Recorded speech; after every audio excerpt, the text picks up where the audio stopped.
Welcome back to a brand new episode of Be Supreme Spotlight. And you know how we do it. We got another one of those movers and shakers that we brought to the table.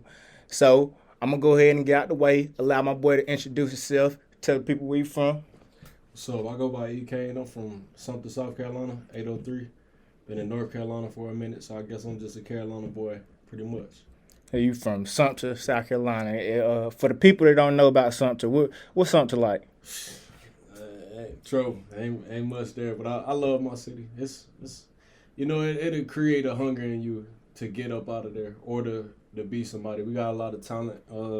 Ja Morant, he from Sumter, South Carolina. Where are you from, Sumter? So he went to high school there? Yeah, he went to Crestwood. Yeah, it's in like the Dazelle area, pretty much. Okay. And how old are you? 27. 27, so you're a little bit older than him, so you missed it. Okay. Is that the high school that you went to? No, I went to Sumter High. So it's like 3 high schools in my city. He went to Crestwood, and we got Lakewood, and then Sumter High. Okay. Yeah. So let's get into the music. So as an artist, like how would you explain your style to someone that has never heard it? I try to stay away from conscious, but I mean if I want to get straight to the point, I pretty much say conscious or lyrical or bars. Like I pretty much say the same thing each time. But just soulful rap pretty much. Like I'm probably not gonna get played in the club just yet until I make that song, but I'd rather make some shit with some substance or some shit that'll leave you with a feeling like, damn, let me play that shit like 20 more times. Yeah. So what artist would you say that you kind of see yourself like as a style wise? I'll say probably Hove, like as far as like just like supreme confidence on the track, how I feel about the tracks. I get more comparisons with like J. Cole. I done heard old Drake. I done heard all type of shit pretty much. Anybody that's really actually rapping out here. When I was listening to your project, I do hear like a Dreamville type of sound. Like I feel like that would be a good. You get Cole hear something or hop on that beat. Luke, y'all, you get something to get on there with Luke though. That might be a perfect little combination. You ever thought about that collab? So I met Brad Snug Harper one time. I just never got in touch with Brad again after that. We chopped it up about working on a couple tracks, but we just never like really locked in after that. I feel like bro kind of like me. He kind of stay in his box until the song come out. Pretty much. And I feel like that's basically all of Dreamville. Like they stay in their box, so that's why it might be a perfect fit for you. Yeah. And you think about it. So let's get into the project of the year. Yep, I dropped it in January. I dropped it in January because it's called Project of the Year. So every month is competing with projects. New projects. It's not an album though. Okay. It's just like a mixtape. So strategically, did you say that with the thought that that people it's music that can hold up? Yeah. Exactly, throughout the whole year. Because a lot of music nowadays, you get it in March, and by April, May, you really ain't even listening to it no more. Definitely.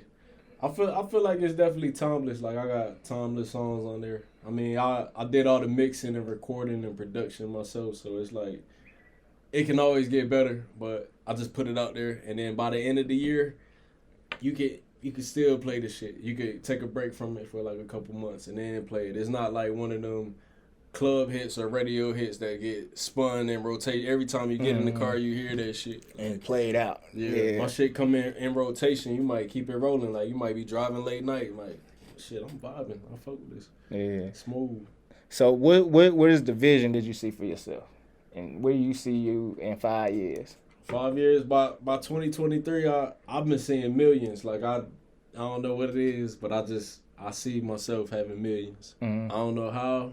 I'm just manifesting it pretty much. Remember I said this now because it's on camera. It's on camera. I see this shit. I don't know how I'm gonna get to it. I don't know what it's gonna be, but it's coming. So yeah. And we don't do nothing but bring the real hitters out here. So the fact that we putting you on here today, we already know that it got to be Mark. You got to be him. Yeah. You got to be him for sure. Definitely him. Lyrically, yeah, I'm definitely him. Yeah, and I do too much. I engineer, I produce. Yeah, elaborate on that though. is that kind of you like, if they don't let me in the front door, I'm gonna take the side door type of approach? Like I'm doing the engineering because I know the musician side can still come after that. So when I started recording myself, or when I started rapping, I started recording myself at the same time. So I didn't know I was building up to that. So like years later, I get to Charlotte, I see Audio Box had an opening. Shout out to Audio Box. I ended up coming in. I knew how to record myself. I didn't really know how to record people too much. So I was like fucking up on tracks. I didn't know how to work the auto-tune. There was a lot of shit I didn't know how to do. But I learned by trial and error. I always had a good personality and I communicated with my sessions. So I just kind of did this because I didn't want to work a full-time job. Yeah. I feel like that was taken away from me as a person.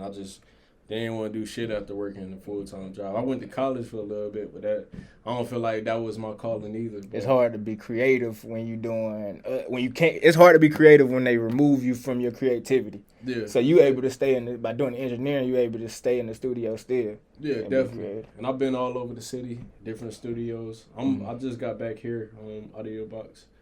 Got back in here running sessions. So I'm seeing other people create too. I'm learning like mistakes, what to do, what not to do. I'm a real student of the game too. Yeah. And everything I dropped in January, the project of the year, is all from 2021. So it's like old tracks. So everything I'm sitting on now is like really incredible. Yeah, next level. I'm ready to, you feel me, give it to the world. So when you gonna give it to the world? I plan on dropping 3 projects this year because it's like, okay, if I do end up signed, like, I feel like, I hear people say you need to drop singles, I feel like that's a good formula, but not for everybody. You need like hot singles, but for my lane, I feel like you need to feed these fucking fans until you sign, because when you get signed, you're not going to be able to drop until you get that clearance, I believe.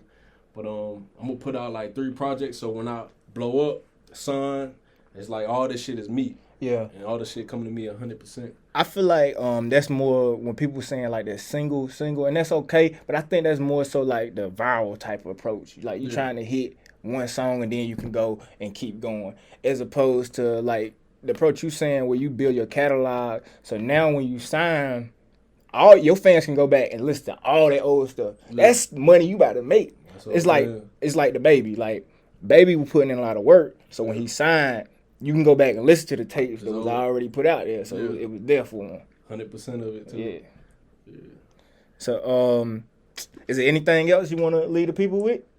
Well, yeah, I dropped a video last month, Freedom of Speech. I did it over a Dreamville cover. Oh, see, man. See how it's laying out? Yeah, hell yeah. You might have to holler at them boys. It pretty much hit 10K in like 3 weeks. Yeah, that's crazy. I'm getting great feedback from it. I got plenty more music coming. Stay tuned. Follow me everywhere. E Cain Audio, ECAIN AUDIO.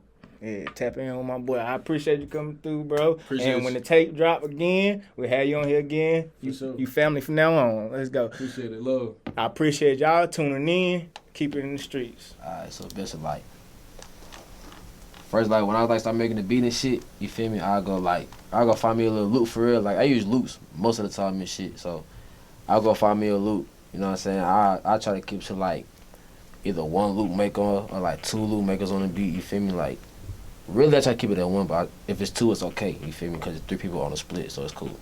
But I'll go find a loop. You know what I'm saying? I see how. I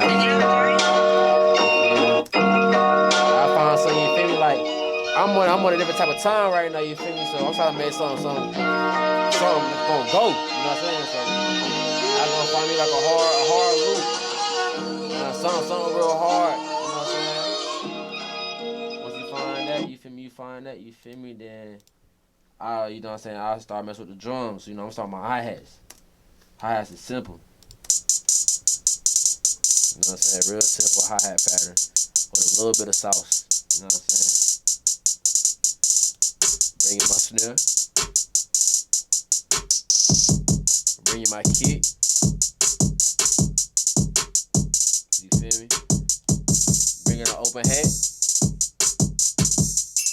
Bring in some percussion. Bring a little triangle.